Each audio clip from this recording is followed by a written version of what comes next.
What you'll notice is that all of our services have the ability to include a service scope. So the purpose of the service scope is such that you delimit the service.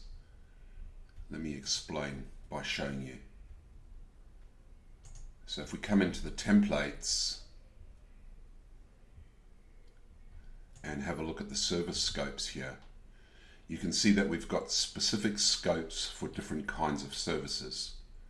Now, of course, in the case of a tax return scope, you can see what we've included here.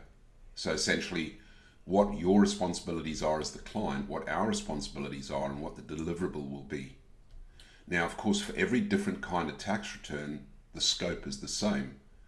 So the reason that we keep the scopes separate is so that when a service is included into a final payload, the scope will only be displayed once, even if you refer to a whole lot of different services associated with tax returns. So very easy to select that scope, and of course you saw where I arrived at and included those scopes through the settings.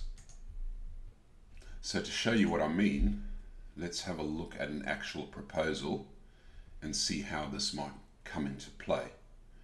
So let's have a look at a bundle. We've got something sitting here as draft. Now you can see this has referenced various entities, and there's multiple tax returns in this proposal.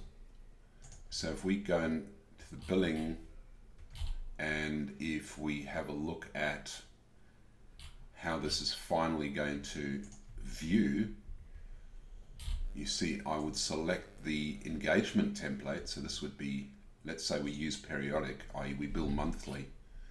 Now, if we preview this with the variables, you'll see that it only mentions the scope once for tax returns, even though we might have mentioned 5 different tax return services, individuals, companies, partnerships, or whatever, activity statements. It doesn't matter, your scope will be singular in the agreement